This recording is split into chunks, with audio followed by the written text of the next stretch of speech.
नमः श्रीवर्धमानाय निर्वृतकलिलात्मने सालोकानां त्रलोकानां यद्विद्याधरगणायते। बोले परमेश्वर श्री भगवान की अनंतानंद से परमेश्वर भगवान की पूर्ण पार्श्वनाथ भगवान की शांतिनाथ भगवान की सचनाथ महादेव भगवान की ओमकेश्वर बाहुबली भगवान की 24 तीर्थंकर भगवान की आचार्य श्री कुंकुम गुरुदेव की आचार्य श्री संत भक्ति स्वामी की आचार्य देव श्री देवानंद जी महाराज की देव श्री जयगिर जी महाराज की समस्त आचार्यों की महाराजों की राधास्वामी जिनवानी माता की श्री रत्नगुरु साहबाचार्य ग्रंथ की जैन धर्म की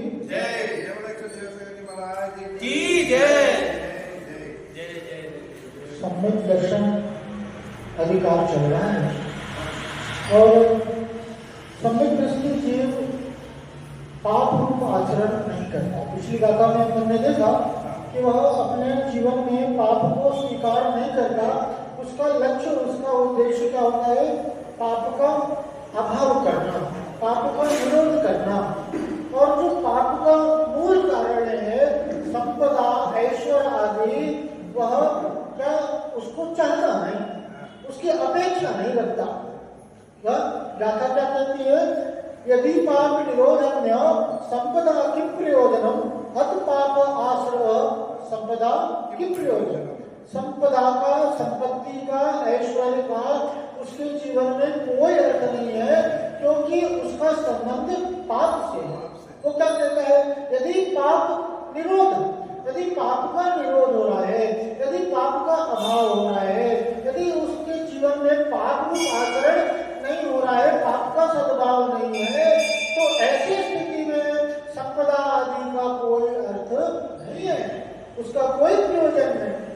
इसके विपरीत यदि पाप आश्रय संपदा के प्रयोजन, और पाप का आश्रय हो रहा है, पाप का उपार्जन हो रहा है, तो क्या ऐसी भी स्थिति में उसके लिए संपदा, संपत्ति, ऐश्वर्य का कोई अर्थ नहीं। ये सम्यक दृष्टि की विशेषता है कि वह संपदा को स्वीकारता है, संपदा की इच्छा नहीं करता। ऐसे ही सम्यक दर्शन की अप्रतिम महिमा है। सम्यक दर्शन का ऐसा प्रभाव है, सम्यक दर्शन का ऐसा महिमा है कि वो जीवन कैसा हो जाता, अपने अर्थ को उपलब्ध हो जाता। सम्यक दर्शन की विशेष महिमा को बताते हुए आचार्य श्री संत गोस्वामी अगली गाथा में हमें बताते हैं। आइए गाथा के माध्यम से जानते हैं। उच्चारण करेंगे सबसे पहले गाथा नंबर 28, 28।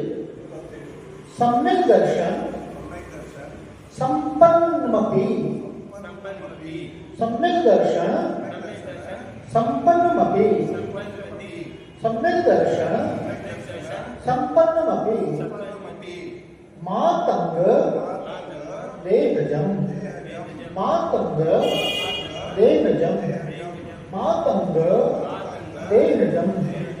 सम्यक दर्शन संपन्नमपि मातंग देहजम, सम्यक दर्शन संपन्नमपि मातंग देहजम। दूसरी लाइन, देवा देवम विदुर्वस्य गूढ़ांगारां तजौजसां, तरौजसां। देवादेवं, देवादेवं, देवादेवं विदुर्वस्म, विदुर्वस्म, विदुर्वस्म गूढ़ारांगा, गूढ़ारांगा, गूढ़ारांगान, गूढ़ारांगान तरौजसां, गूढ़ारांगान तरौजसां, गूढ़ारांगान तरौजसां, गूढ़ारांगान तरौजसां। सम्यक दर्शन संपन्नमपि मातंग देहजम, देवादेवं विदुर्भस्म गूढारामान्तरोजसम् सम्यग्दर्शन सम्पन्नपि मातङ्गदेहजम् देवादेवं विदुर्भस्म गूढारामान्तरोजसम्। क्या कह रहे हैं? देवा, देवा का तीर्थंकर देव, गणधर आदि देव क्या कहते हैं?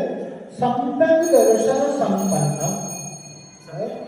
सम्यक दर्शन से सहित, सम्यक दर्शन की विद्यमानता से मातंग देहम, मातंग अर्थात चांडाल, और देह अर्थात चांडाल के शरीर से उत्पन्न, अर्थात जो चांडाल कुल में पैदा हुआ है,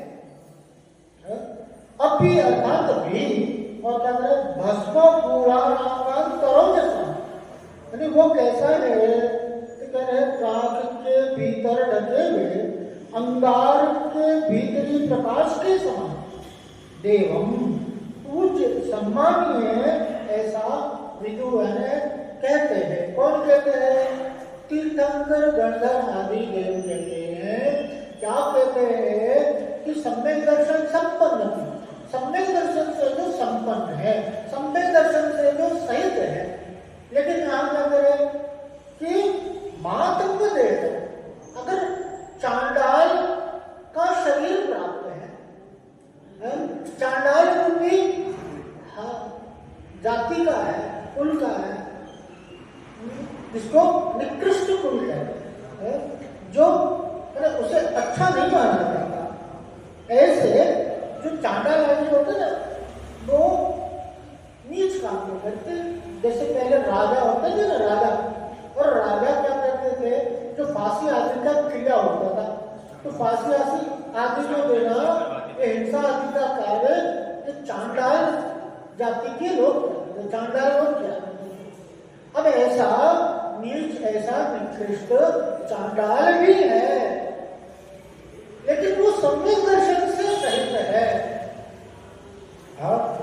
तो देवा ऐसे सम्यक दर्शन से सहित चांडाल को भी कैसा कहा कि वो सम्मानीय है, आदर का पात्र है, वो आदरणीय है, वो सम्माननीय है। किस कारण से? वो चांडाल भी सम्मानीय है, चांडाल भी पूज्य है, चांडाल भी क्या है? आदर का पात्र है। किस कारण से? सम्यक दर्शन।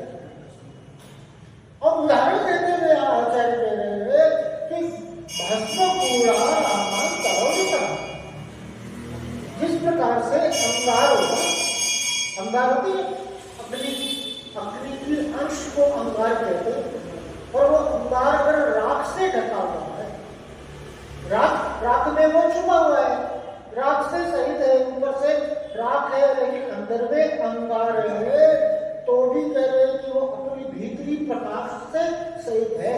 उसमें अभी अग्निपना जो है, उसका जो तेज है, उसका जो ओज है, भले ही क्या है, वो अंगार से सहित है, अंगार है, ऊपर राख आदि से ढका हुआ है, लेकिन वहां भी वो अपने ओज और तेज से विद्यमान है।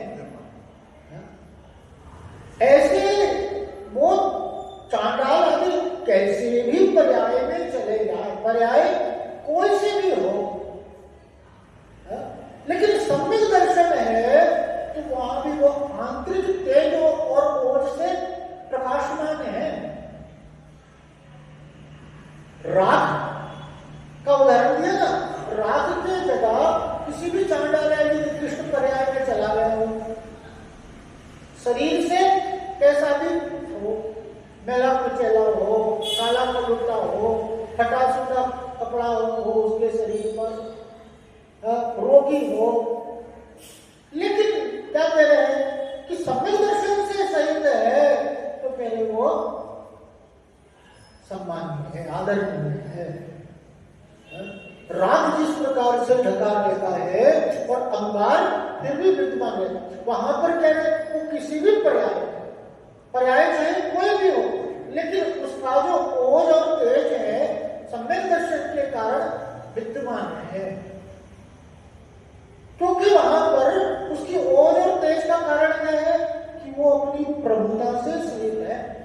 वो निरंतर अपनी प्रभुता को, अपने स्वरूप को जानता है, और इसी कारण है कि वो किसी भी पर्याय में हो, वो सम्यक दृष्टि जीव सुख और आनंद में रहता है।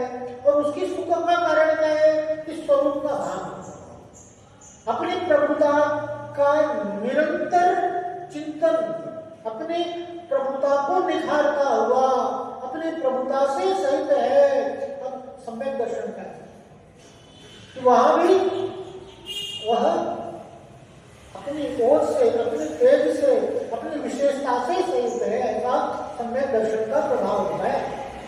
सम्यक दर्शन की बहुत महिमा है। चारों गति में ऐसी कोई भी गति नहीं है जहां सम्यक दर्शन को प्राप्त नहीं किया। एक त्रियंच हो, एक नारकी हो, चाहे देव हो, चाहे मनुष्य हो, सभी सम्यक दर्शन को प्राप्त कर सकते हैं। लेकिन ध्यान रखना, मनुष्य जन्म में पाया हुआ सम्यक दर्शन अगर अपने मार्ग पर लग जाए तो परम पद अर्थात उत्कृष्ट अवस्था को प्राप्त कर सकता है। एक बार मनुष्य जन्म ही है जहां पर सम्यक दर्शन प्राप्त करके अपने अर्थ को उपलब्ध हो जाए तो यह मनुष्य अपने कल्याण को प्राप्त हो जाए, अपने निर्वाण अर्थात मुक्त अवस्था को प्राप्त कर जाए। यह इस मनुष्य जन्म की सार्थकता है। सम्यक दर्शन के साथ इस मनुष्य जन्म को पाया तो क्या करना, सम्यक दर्शन जरूर प्राप्त करना। सच्चे देव शास्त्र गुरु के प्रति श्रद्धा, दृष्टि का बदल जाना।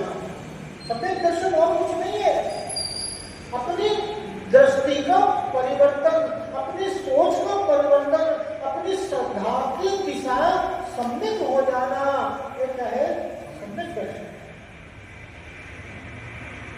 और यही सम्यक दर्शन कल्याण कर। और सम्यक दर्शन प्राप्त करने के लिए तुम्हें कुछ करने की जरूरत नहीं है। न कोई व्रत करना है, न कोई उपवास करना है, न कुछ त्याग करना है, न कोई बहुत बड़ी तपस्या आगे करनी है, सिर्फ इतना करना है। सच्चे देव शास्त्र के प्रति तुम्हारी जो श्रद्धा है, वो विश्वास है, वह अपने स्वरूप के श्रद्धा का कारण है। मेरा जो स्वरूप है, जो शाश्वत है, जो अनंत दर्शन, अनंत ज्ञान, अनंत सुख, अनंत वीर रूप है, जो अनादि निधन है, अपने स्वरूप का श्रद्धा, और उस स्वरूप का श्रद्धा का आधार क्या है, सच्चे देव शास्त्र गुरु का श्रद्धा। क्या तत्पात्र श्रद्धा न सम्यक दर्शन। और इस सम्यक दर्शन में एक बड़ा आज्ञा सम्यक दर्शन है। एक प्रकार क्या है सम्यक दर्शन का प्रकार, आज्ञा सम्यक दर्शन। और वो आज्ञा सम्यक दर्शन क्या कहता है कि ज्यादा तुम्हें कुछ करना नहीं है। जिनेंद्र देव की वाणी पर श्रद्धा है ना, भले ही तुम्हें तत्व का ज्ञान नहीं, भले ही तुम्हें ज्यादा शास्त्र का ज्ञान नहीं, तत्व का ज्ञान नहीं, लेकिन तुम्हें इतनी श्रद्धा, इतना विश्वास, इतना भरोसा, इतनी दृढ़ता हो गई कि जिनेंद्र देव ने जैसा तत्व का स्वरूप कहा है वैसा का वैसा ही है, उससे अन्य नहीं है, और कोई दूसरा प्रकार नहीं है। जैसा कहा वैसा का वैसा, श्रद्धा मात्र हो गया, और क्या हो गया, सम्यक दर्शन हो गया। ये सम्यक दर्शन तुम्हारे कल्याण का था। तो सम्यक दर्शन का कैसा प्रभाव, सुकुमार मुनिराज थे, और जब सुकुमार मुनिराज अपने राज्यावस्था में थे, राजकुमार थे, तो उन्होंने उनके लिए राई का दाना चुभता था।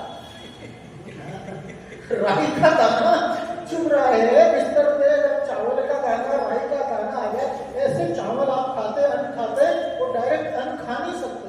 उनकी माँ को कमल के फूल में फुला करके उसको, और दाने दाने ऐसे कोमल कोमल दाने उन्हें खिलाया। सूर्य की रोशनी उनके लिए सहन नहीं होती, सूर्य की रोशनी को नहीं देखा। और सम्यक दर्शन का प्रभाव देखो कि साड़ी को लटका करके अपने महल से उस साड़ी के सहारे रस्सी बना करके साड़ी का उस साड़ी के सहारे और क्या कहे ऐसे कंटीले रास्तों पर पथरीले रास्तों पर लहूलुहान पांव के साथ ऐसे वन में आकर के गुरु से दीक्षा को धारण कर लिया और तप में लीन हो गए और 3 दिन तक श्यालिनी अपने बच्चों के साथ उनके पांव का भक्षण करती रही। लेकिन ये सम्यक दर्शन का प्रभाव है। व्रज विषम नाराज सहनन से सहित थे। वह व्रज विषम नाराज सहनन क्या उस समय नहीं था जब उनको रायता जाना चुनता था? लेकिन विश्वास हो जाना, अपनी स्वरूप की दृढ़ता हो जाना, इस कारण का रहा कि एक तरफ तो रायता गंगा चुन रहा है, एक तरफ तो सूर्य की रोशनी नहीं सुहा रही है और दूसरी तरफ क्या हो रहा है, ऐसे लहूलुहान खड़े हैं और शालिनी उनके पांव के मांस का भक्षण। और क्या हुआ कि जैसे भी क्या हुआ कि गिरने को हुए, पांव में शक्ति नहीं रही, क्या हुआ उनको केवल ज्ञान की प्राप्ति। ये सम्यक दर्शन का प्रभाव है। शिवमुनि मुनिराज क्या था, उनके लिए शब्द सब कुछ नहीं था, ब्रह्मोकार मंत्र याद नहीं था उनके लिए। उनके आचार्य गुरु उनके लिए नमोकार मंत्र दिए कि तुम इसका पाठ करो, भूल जाते थे, भूल जाते थे। क्या हुआ, फिर आचार्य श्री ने उनको आज्ञा दिया कि तुम ज्यादा कुछ नहीं, तुष्माश भिन्नम और ऐसा रखते रहना, इनका जाप करते रहना और अपना कल्याण करना। और तुमसे देखा कुछ व्याप तो होगा नहीं कुछ भी, और सब में यहाँ अव्यवस्था बनती है, तो आप जाओ और इस मंत्र की साधना करो। तो वो क्या रखते रखते वो तुष्माश भिन्नम भी भूल गए। और एक दिन क्या हुआ कि वो रास्ते से जा रहे थे तो एक अम्मा वो ऐसा अपने घर के बाहर वो दाल और उसके छिलके को अलग कर रही थी। तो महाराष्ट्र में, मराठा में उस दाल को कहते हैं तुष्ट और उसके छिलके को क्या कहते हैं, मांस। उसको देख करके उनको याद आ गया बात, ये तुष्माश भिन्नम, शरीर अलग है और आत्मा अलग है। इस प्रकार से कुछ छिलका अलग है और वो दाल अलग है, उसी प्रकार से ये शरीर अलग है और ये आत्मा अलग है। इतना भेद विज्ञान होना, ये सम्यक दर्शन। और क्या हुआ, जिनका लोग उपहास करते थे, इनको कुछ भी ज्ञान नहीं है, कुछ समझ नहीं है, और उनको वृद्धि की प्राप्ति हो गई, बीज वृद्धि। वो भेद विज्ञान का प्रभाव, उनको बीज वृद्धि की प्राप्ति होगी। वो बीज वृद्धि कैसी कि एक अक्षर से संपूर्ण ज्ञान हो जाना, उसे क्या कहते हैं, बीज। जैसे हम बोरा लेने जाते हैं ना, चावल का बोरा लेने जाते हैं तो पूरा चावल का बोरा छान के देखते हैं क्या क्वालिटी कैसी, एक मुट्ठी में हम पूरे चावल के बोरे का निर्णय कर लेते। उसी प्रकार से बीज की वृद्धि होती है कि एक अक्षर मात्र के ज्ञान से संपूर्ण श्रुति का ज्ञान हो जाना, क्या ये बीज वृद्धि का प्रभाव। और आप देखो उनके क्या हुआ, अगले ही पर केवल ज्ञान की प्राप्ति हो गई। ये सम्यक दर्शन की विशेषता है, सम्यक दर्शन का प्रभाव है कि आचार्य क्या कर रहे हैं, ऐसे सम्यक दर्शन से सहित अगर चांडाल भी है तो वह भी क्या है, आदर का, सम्मान का पात्र है, पूजनीय है। आइए गाथा के माध्यम से और इसे थोड़ा विस्तार से समझते हैं। निज कर्म से उदय प्राप्त कर जन्म जात चंडाल रहा, पर सम्यक दर्शन से है जिसका भाषित जीवन भाल रहा। गणधर आलिक पूज साधु जन, पूज उसे भी तद्भि कहा। तेज अनल जो अंदर ऊपर राख ढकी हो यद्यपि अहां। अगर निज कर्म के उदय प्राप्त कर जन्म जात चांडाल, कर्म के उदय से चांडाल कुल में जन्म मिल गया, नीच कुल में चला गया, तो क्या, ये तो कह रहे हैं, ये तो बाहर की अवस्था है, ये तो पर्याय है। लेकिन आत्मा का संबंध किससे है? सम्यक दर्शन से है। और वो सम्यक दर्शन किसी कुल आदि की अपेक्षा नहीं रखता कि भाई नीच कुल वाला है, चाहे उच्च कुल वाला है, चाहे वो त्रियंश है, चाहे वो देव है, चाहे वो नरकी है, चाहे वो कुत्ता है, चाहे वो बिल्ली है, कोई भी है, लेकिन आत्मा की विशेषता किससे है? सम्यक दर्शन से है। और कोई भी उस सम्यक दर्शन की प्राप्ति कर सकता है। गंधर्व आदि के पूज साधु जन, पूज उसे जल्दी कहा। गंधर्व आदि, तीर्थंकर आदि, क्यों? इस सम्यक दर्शन के कारण उसे पूज्य का, उसे सम्मान्य का, उसे आदर का पात्र का, उनकी सराहना की। क्यों? कि तेज अनल जो अंदर ऊपर लाख ढकी हो यज्ञ। तेज अनल, वो अंदर में क्या है? वो अनल अर्थात अपनी अंगारे का तेज, क्या ऊपर से राख ढके हुए होने के कारण भी अंदर का तेज, अंदर का प्रकाश उस अग्नि का फिर भी प्रकाशमान रहता है, विद्यमान रहता है। इसी प्रकार से उस आत्मा का तेज किससे है? सम्यक दर्शन से। उस आत्मा की महिमा किससे है? सम्यक दर्शन से है। भले ही बाहर में पर्याय में चाहे चांडाल का हो, चाहे सुनार का हो, चाहे बुद्धि का, ब्राह्मण और वैश्य और शूद्र, ये सब क्या है? ये सब जाति का।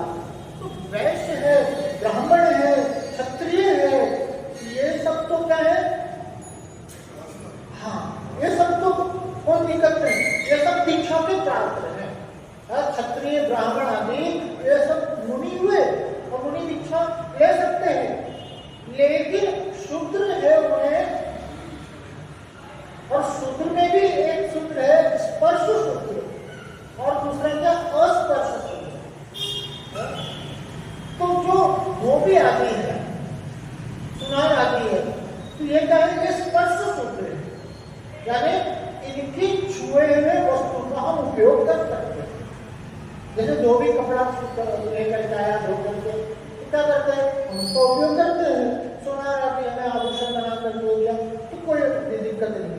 लेकिन जो चांडाल आदि है, इनका छुआ हुआ भी हम उपयोग में नहीं लेते।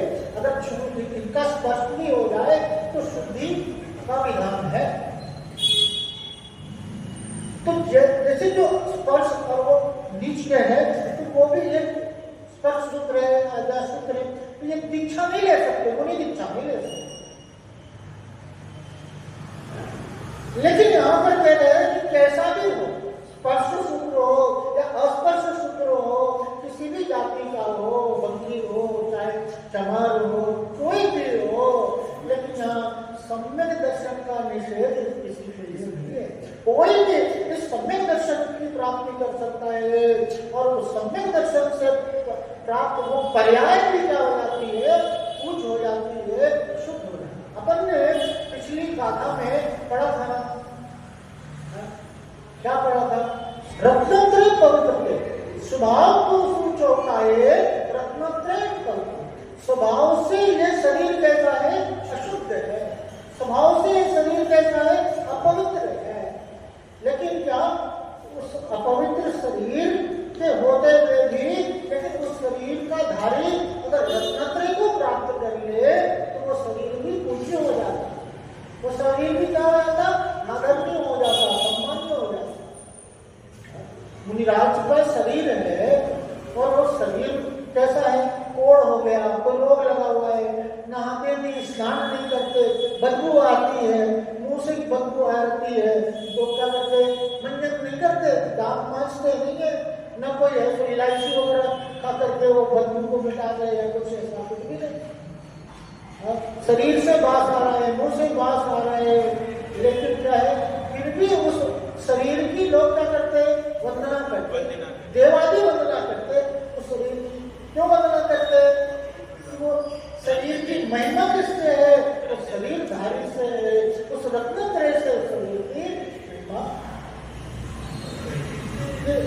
चांडाल कुल में लेकिन यदि कोई पुरुष सम्यक दर्शन से संपन्न है तो उसे क्या कहे, गंधर्व आदि देव आदर के योग्य कहते हैं, क्योंकि देवादि तत्पन्नति जस धम्मे सयाम, देव ही उन्हें नमस्कार करते हैं जो नित्य धर्म की आराधना करते हैं, जो नित्य धर्म में लगन है, जिसका जीवन धर्म में हो, चाहे वो कोई भी हो, वो चाहे वो पूज्य है, वो आराध्य है, देवादि भी उसकी वंदना पूजा करते हैं। तो सम्यक दर्शन से क्या इस शरीर की इस पर्याय की महिमा है, ऐसा कहा। धर्म क्या कि सम्यक दर्शन सहित चांडाल को भी भगवान गंधर्व देव ने देव कहा। यह हाड़ मांस में शरीर चांडाल से उत्पन्न हुआ है, इसलिए शरीर चांडाल है, परंतु जिसे सम्यक दर्शन हुआ है ऐसा आत्मा तो दिव्य गुणों से शोभित होता है और उसके शरीर को भी उत्तम गुणों के प्रभाव से देव कहा है। क्या कर रहे हैं कि शरीर भले ही चांडाल का हो, लेकिन इस शरीर का जो धारी आत्मा है, इस शरीर के अंदर जो चांडाल के शरीर में आत्माएं है, तो अनंत गुणों से संपन्न है, अनंत गुणों का स्वामी है, दिव्य गुणों से सुशोभित है, परंतु जिसे सम्यक दर्शन हुआ है ऐसा आत्मा को दिव्य गुणों से सुशोभित होता है और उसके शरीर को भी उत्तम गुणों के प्रभाव से प्रेरता है। वो आत्मा जो कि उत्तम गुणों से सुशोभित है, सम्यक दर्शन से सुशोभित है, तो उसके गुणों के प्रभाव से, आत्मिक गुणों के प्रभाव से उसे भी देव की उपमा दी गई। देव कहा जैसे राख से अंगारा है, उसके भीतर उष्णता लिए अग्नि होती है, उसी प्रकार सम्यक दृष्टि भी मलिन देह के भीतर आत्मिक गुणों से शोभित। सम्यक दृष्टि भी है और शरीर से बाहर मलिन है, लेकिन अंदर में क्या तो आत्मिक गुणों से शोभित रहता है। आप सोने की दुकान पर जाते हो, ज्वेलरी की दुकान पर, आपने क्या करें कि हीरे की अंगूठी ली, तो क्या करता है, एक प्लास्टिक की डिब्बी में बड़ी बड़ी ऐसी, और उस डिब्बी में उस हीरे की अंगूठी को रख करके देगा, अच्छी सी डिब्बी। तो आप बताओ उस डिब्बी की कीमत है कि नहीं है, और उस डिब्बी की कीमत किससे है, अंगूठी से। हीरे की अंगूठी, उसके अंदर जो है हीरे की अंगूठी है, उससे क्या होता है, वो डिब्बी की भी कीमत हो जाती है, उस डिब्बी की समर्थ नहीं। अगर उसमें से तो वो अंगूठी निकाल दो, अंगूठी खो जाए, उस डिब्बी को कौन रखेगा संभाल करके। प्लास्टिक की डिब्बी है, अच्छी बढ़िया सजी हुई, उस डिब्बी का कोई महत्व, जिस प्रकार से उस डिब्बी की कीमत किससे है, हीरे की अंगूठी से है, उसी प्रकार से इस शरीर, इस मलिन शरीर की, इस अपवित्र शरीर की कीमत, महिमा किससे है, अंदर में जो रत्नत्रय रूप सम्यक दर्शन से सहित जो आत्मा इसमें विराजमान है, उसी के कारण है, इस शरीर की पवित्रता है, इस शरीर की महिमा है। आचार्य से कहते हैं सम्यक दृष्टि की महिमा हम अपनी तरफ से नहीं कर रहे हैं, यदि भगवान के द्वादशांग अंगों में गंधर्व देव ने सम्यक दृष्टि चांडाल को भी दी। जहाँ कोई आचार्य अपनी तरफ से कुछ नहीं कह रहे कि तुम सम्यक दर्शन धारण करो, सम्यक दर्शन की इतनी महिमा है, बार बार बताया जाता है हमें हमेशा क्या बताया जाता है, ये जीवनी का सार क्या है, सम्यक दर्शन, जीव की दान, शरीर की दान, यही तत्व को सार, और जो कुछ भी है यही को विस्तार। पूरे जिनवाणी में, पूरे जिनागम में इस सम्यक दर्शन को ही बताया गया है, इस शरीर और आत्मा की भिन्नताओं को ही बताया गया है, जो कुछ भी है इस जिनवाणी में। और ये किसी और ने नहीं बताया, किसका कहना है, गंधर्व देव का कहना। और गंधर्व देव ने कोई अपने मन से कहा क्या, तीर्थंकर, साक्षात तीर्थंकर प्रभु की वाणी के माध्यम से ये बात हमारे लिए जानकारी में आई कि क्या है, ये सम्यक दर्शन ही प्राप्त हो रहे हैं, यही इसलिए हित और यही सुख का कारण है। इसलिए क्या करो, सभी प्रकार से क्या करना, इस सम्यक दर्शन को प्राप्त करो, क्योंकि सम्यक दर्शन ही वह कारण है जिसके अभाव में इस संसार में यह जीव दुख को सह रहा है, संसार परिभ्रमण कर रहा है। और सम्यक दर्शन हो जाए तो उसका काल क्या रह जाता है, अर्ध पुद्गल परावर्तन, माने गिरी से गिरी अवस्था में, निकृष्ट से निकृष्ट हालत में वो अर्ध पुद्गल परावर्तन से ज्यादा इस संसार में परिभ्रमण नहीं करेगा। और उसकी उपमा देते हुए क्या कहते हैं कि संसारवादी धर्म चुलक प्रमाण, दसम पाठ में कहते ना, अद्य बहुत सफलता में न दवस्य देवत्वदीय चरणामुज्जिनेन अद्य त्रिलोकतलितो प्रतिभासते में संसारवादीरयम् चुलक प्रमाण। सम्यक दर्शन प्राप्त करने के बाद, एक बार सम्यक दर्शन प्राप्त कर लिया तो क्या करें, कैसी अवस्था हो गई, सागर में जितना जल है और अंजलि में जितना जल है, तो एक तरफ तो संसार कैसा था, अनंत संसार, एक तरफ तो दुख कैसा था, अनंत दुख था। अब वो संसार, अब वो दुख सिमट करके कैसा हो गया, चुल्लू को प्रमाणा, अंजलि में, चुल्लू में इस प्रकार से जल टिक नहीं था, टिकता नहीं है ना, उसी प्रकार से अब तुम्हारे संसार में रहने की अवस्था इतनी मात्र शेष रह गई है। अब ज्यादा समय तक इस संसार में परिभ्रमण नहीं करेगा, ऐसा ही सम्यक दर्शन का प्रभाव है। वर्तमान में क्षणिक सम्यक दर्शन नहीं है, ये सम्यक दर्शन प्राप्त करके ये सम्यक दर्शन छूट जाएगा। लेकिन जिस प्रकार से एक बार टिकट ले लिया हो कोई व्यक्ति, तो क्या होगा, भले ही वो टिकट खो जाए, लेकिन गवर्नमेंट क्या करती है, अगर आप उसको चैलेंज करो, आपको दूसरा टिकट इश्यू हो जाएगा उस आधार पे, आपका उधर एंट्री है ना। इसी प्रकार से अगर आपने सम्यक दर्शन को प्राप्त कर लिया है, भले ही ये सम्यक दर्शन छूट जाएगा, लेकिन आपको वह बहुत ही अल्पकाल में वापस उस सम्यक दर्शन की प्राप्ति हो जाएगी, तो आप अपने कल्याण को प्राप्त करेंगे। ऐसे इस सम्यक दर्शन की महिमा है। हमें क्या करना है, इस सम्यक दर्शन जरूर प्राप्त करना। सम्यक दर्शन लेकर के ही इस भव की सफलता और सार्थकता है। ऐसा भेद विज्ञान, ऐसा तत्व ज्ञान हमें प्राप्त हो, हमारे कल्याण का कारण बने, हमारा हित हो, हमारा भला हो, हम अल्पकाल में अपने उस प्राप्तव्य को प्राप्त करें, उस परम पद को प्राप्त करें। इसी मंगल भावना के साथ आज यहीं को लेकर श्री भगवान की अनंत से परमेश्वरी भगवान की सोमनाथ पार्श्वनाथ भगवान की शांतिनाथ भगवान की सत्यनारायण महावीर भगवान की ओमकेश्वर बाहुबली भगवान की 24 तीर्थंकर भगवंतों की अजय श्री कुंज गुरुदेव की अजय श्री समुद्र जी स्वामी की अजय गुरुदेव श्री देवानंद जी महाराज की हम गुरुदेव श्री जयगिर जी महाराज की समस्त आचार्यों की पूर्ण की राधास्वामी जी वाणी माता की श्री रत्नपुर श्रावकाचार्य की जय की जय। भगवानी के ज्ञान से सूझे लोका लो, सोमानी मस्तक नमो सदा वेद हो। तो वेद को दिन में जो तेरे